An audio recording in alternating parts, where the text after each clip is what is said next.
Investigation Division. Today is a significant moment, not only for the Salt Lake City Police Department, but for our entire community. Today we are here to announce a major development in a case that has, until now, remained a mystery for our department and for our city. This press conference is about more than just a case closure. It's about honoring Christine Gallegos, recognizing the determination of our detectives, and highlighting what is possible through persistence, innovation, and partnership. You will hear from several speakers this afternoon. First, Police Chief Brian Redd will provide remarks about the department's broader commitment to solving cold case homicides. Then Detective Corden Parks, who led this investigation most recently, will walk us through the case and explain how this breakthrough came to be. Then Steve O'Cam, from the Utah Department of Public Safety, State Bureau of Investigations, will speak to the importance of the Sexual Assault Kit Initiative known as SAKI, and how that program was instrumental in helping bring this case to a resolution. With that, I'll now turn the time over to Salt Lake City's Chief of Police, Brian Redd. Chief. Good afternoon, and thank you all for being here. We express our appreciation for the coverage. I want to thank the family of Christine Gallegos for being here with us today. And I want to thank all of the individuals who've worked on this case for a number of years. We are today announcing the official closure of the 1985 murder case of 18-year-old Christine Gallegos. I also want to thank the partnership that we have with the Department of Public Safety, State Bureau of Investigation, Agent Steve O'Cam. We actually had the opportunity to work together at the State Bureau of Investigation and begin a process of finding ways at the state level to support local agencies in cold case investigation, which he will talk about more. The determination of our homicide detectives over the years, the collaboration with our partner agencies, and has brought us here today. These cold case homicides are very difficult and challenging. Any homicide investigation is, but when a number of years passes by, like it has on this one, it becomes even more challenging. But I want to thank the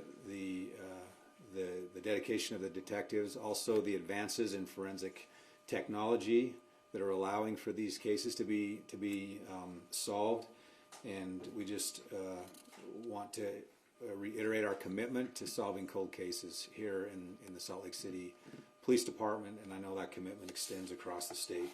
And just thank you for all being here, and I will turn the time over to Detective Corden Parks. I think you're next, right?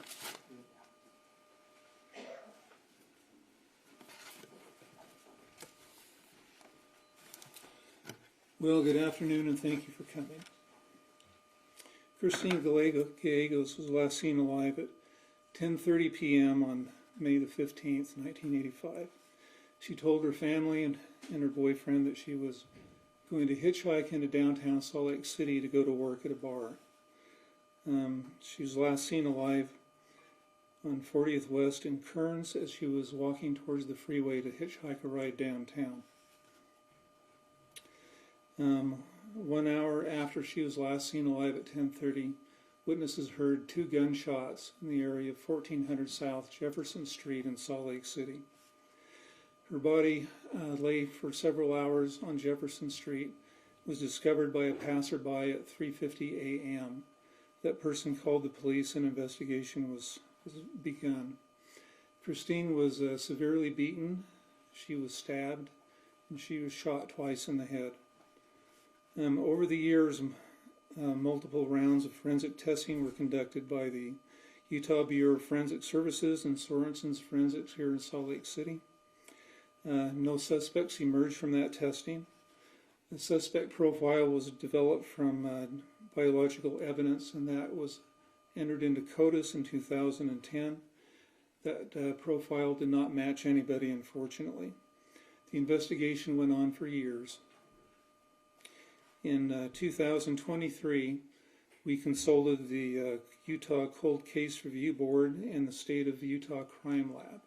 Both those entities suggested that we try forensic investigative genealogy.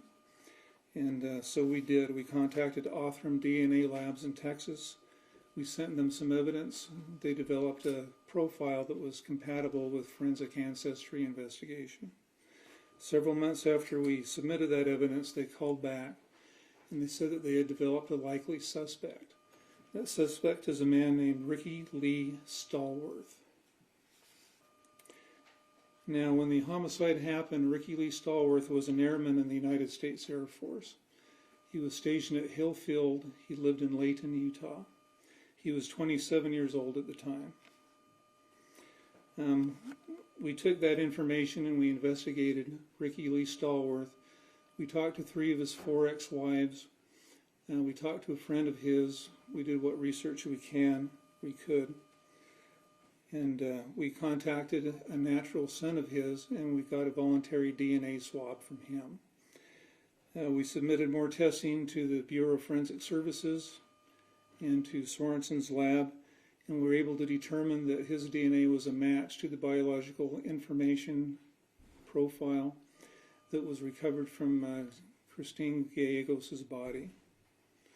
So, as a result, we've concluded that he is the killer of Christine Gallegos, and we are closing the case. Unfortunately, Ricky Lee Stallworth died of natural causes in July of 2023. So we must be able to talk to him and interview him just by a matter of months. I wish we could have got to him before he died, but unfortunately this case took a long, long time to investigate. But today we can say with certainty that he was responsible for the death of Christine Gallegos. And we are officially announcing the closure of this case. And now I'd like to turn the time over to Steve O'Cam from the Utah Bureau of Investigation. Thanks, Gordon. I appreciate it. I do have some notes up here, not so I remember what to say, but probably just to limit what I say, because I can talk forever about this kind of stuff. As you've heard, solving this case took decades of perseverance. It also took a lot of resources, right? And it just illustrates the importance of partnerships between local agencies, state agencies, federal resources, and grants, because it really is a public and private partnership. I guess I should introduce myself. My name is Steve O'Cam. I work for the Department of Public Safety for the State Bureau of Investigation.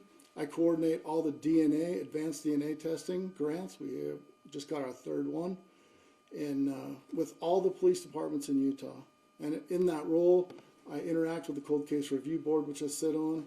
I interact with Gordon, lots of the other prosecutors, investigators, and scientists across the state of Utah. So that's how we first collaborated on this case in 2013, was at the Utah Cold Case Review Board. So a little bit about SAKI. That's the Sexual Assault Kit Initiative. It's a federal initiative that came to Utah in 2015, really started happening in 2016. We started outsourcing and testing all the backlogged sexual assault kits, not initially in Salt Lake County, then it went statewide. Then we started testing partially tested kits, which had been only gone through serology or other outdated types of technology. So that's how SAKI came to Utah, and over the years it has evolved. Currently, the SAKI grant, which is a 2020 grant we're at the tail end of, was offered advanced DNA testing for sexually motivated homicides. So as we were looking at cases over the years, and we kind of collaborated, compiled a list, this is one of those cases that was on that list. And so that's kind of how we got involved. We were, let's see, I guess the last thing I want to say about SAKI itself is the goal is seeking justice for victims through trauma-informed investigations, and ultimately holding suspects accountable for what they did, no matter how long ago it was. Justice really is timeless in terms of these DNA cases. So that is one of the goals of the National SAKI Grant, which will continue on for more years. We just were awarded another one. So hopefully through 2027 or 2028, we'll still be in business doing this kind of stuff. With that being said, handcuffs do not equal healing. So unfortunately in this case, we don't have a suspect to put handcuffs on or anyone to charge, but we hope that our efforts have just given some measure of justice to the victim, her family who is with us today, and their friends and people who loved her. Literally, it was 40 years ago tonight when she was murdered, and she was found in the following morning. So the Salt Lake Police Department and DPS, we review these cases together, or whichever agency we're supporting. And once we determined there was DNA in CODIS, all evidence had been tested, and we had exhausted every lead, then we went to an outsourced lab, which is Othram Lab. They're out of the Woodlands, Texas. They do a lot of advanced DNA testing, investigative genetic genealogy across the country, not just in Utah. They specialize in degraded DNA and difficult cases. And so that's who was chosen to send the remaining DNA to and try to identify the suspect. And I do want to say and tell the family, the founder and CEO of Othram Lab called me himself the day they had come up with this lead on who they thought it was. That's how much it meant to him. That's how much it meant to us. We get these calls on weekends and nights, 4 o'clock in the morning, and they're always exciting. So we appreciate Othram's work on this case, as well as many others they do for Utah. The case demonstrates what's possible when local communities receive state and national support. It underscores critical role that science, technology, which is constantly evolving, data, strategic funding resources play in delivering justice, not just for victims, but for the entire communities we serve, right? Solving cold cases requires public-private partnerships to be successful. I want to thank personally Salt Lake City PD, especially Detective Corden Parks. This isn't his first day on the job. He's been around for a minute, as have I. He makes me feel young in the job, which is amazing. But I got a lot of love for Corden. And not only do we work his cases or collaborate on them, he also contributes to help other agencies across the state solve their cases through the Cold Case Review Board. So we appreciate his expertise and his insight.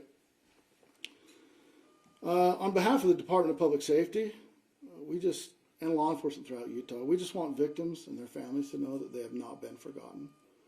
And even though it may appear like that sometimes, we're working behind the scenes. We have sleepless nights, and we are working to get these cases resolved. And there are a number more. You've seen some lately, and you're going to see some more in the future. I just wanted to touch briefly. So when we started outsourcing advanced DNA testing, which that is defined as things not offered by your state crime lab, right? Which every state has the basic functions of the state crime lab. And on top of that is what advanced DNA. So you're looking at like splitting hairs, literally and figuratively, extracting DNA from bones and human remains, and doing genealogy and microarray and whole genome sequencing and all the fancy stuff you see on TV for all these huge cases. So those labs we contract with at the state are funded by the SACI and other grants. And that's kind of how that all comes into play there. So we funded our first case in the end of 2022. That case currently is being prosecuted. It's probably the oldest homicide case in America. It was a 1972 murder of Greg Nickel in Uintah County, the rape of his date, heinous crime. That's the first one our grant funding solved. And Christine Gallegos is the one here today. There's been 5 total that we've solved over that time period, and we're going to be solving a lot more in the near future. There's some cases nearing resolution as we speak. I just want to say of the 5 that were solved, the average time frame they had been cold was 46.2 years. It's just amazing what technology has helped us achieve. So as of today, my last comment about the grant funding. The SACI grant in Utah has funded evidence submissions, 31 evidence submissions, 20 different sexually motivated homicides from 7 different agencies in 5 different counties in Utah.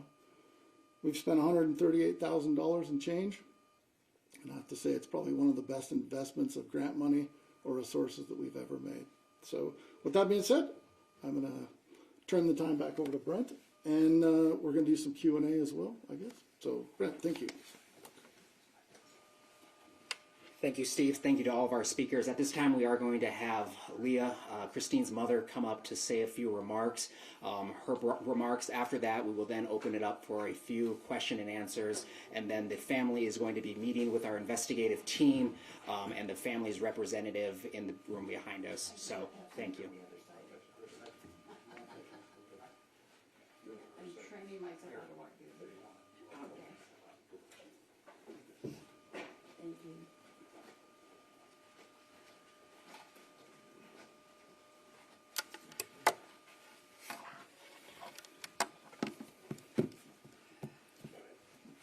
I didn't know I was going to speak. I just know that I sure miss this girl every day. I wonder about the kids that she would have.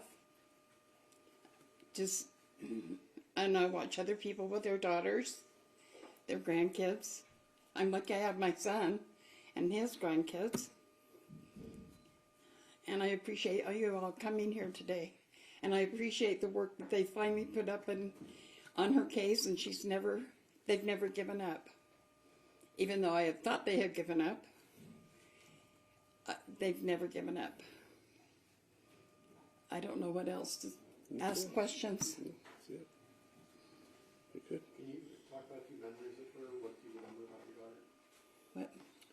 Things you remember about her? Memories? Yeah. All my memories. Yeah, well, I used to run a soccer league, and so she would help me run that. She was just, I don't know how to give it to you guys. She was just special. He's got more memories than her. But, yeah, she was outgoing. She was sweet. She was in love with her fiance, Troy. They had a family planned. They took so much away when they took her away. It was the life, and you never quit working on it. You never quit thinking about it. You never quit crying about it. It's just always there. I don't know. I don't know what else to say. I love her and I miss her. But it will come back someday. We'll get to meet. I have a picture, but I don't think you guys can get in on it. They'll share it with them. Yeah. Okay. Okay. I'm sorry. Okay. You're okay. We just appreciate you guys being here for sure. Thank you. Too bad John Johnson couldn't be here.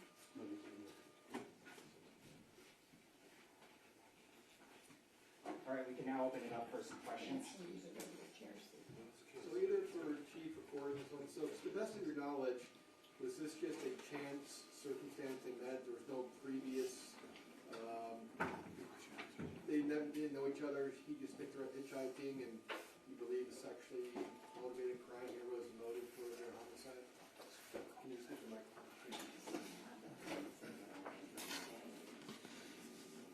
Well, this case was high publicity, and it was extensively investigated starting in 1985. And Ricky Lee Stallworth's name never came up in the initial investigation. John Johnson, the original detective, he talked to all of Christine's friends and family, and the name Stallworth was never included in anything until 2023. So there's no indication at all that they knew each other. However, in our investigation of Ricky Lee Stallworth, we found out that he was a sort of a State Street stalker. Even though he was married, he would tell his spouses that he was going out for the night. He'd leave late in the night, and he wouldn't come back until early the next morning, like 5 a.m., and he never provided an explanation of where he was or what he was doing. In the last 2 years of his life, we have 2 police reports from Salt Lake City that shows that he was down in the State Street area in the early morning hours, and that he had some association with prostitutes in that area. So our best guess is that she was hitchhiking to her job, and he's the one that picked her up. And instead of taking her to a bar to work, he took her to a very secluded place by Old Dirk's Field, assaulted her behind 1384 South Jefferson. She fought her way out of the car. They had a big fight where she was stabbed outside of the car, and she left a blood trail up to the gutter of Jefferson Street, where she fell and was shot twice in the head. But there is no indication at all that the family or her knew Ricky Stallworth. And during that time frame, 84, 85, there were 4 women who were killed, and there were unsolved statewide, not just in Salt Lake City. Are you looking at Mr. Stallworth for any other cases? Or is the state, or? No, I'm not. One of those was Tiffany Hamilton. Her killer was a man named Dan Peterson that we tried for murder, but the jury found him not guilty. Christine was murdered in May of 1985. The next murder was actually Carla Maxwell in April of 1986. So there's an 11-month time lapse between Christine and Carla.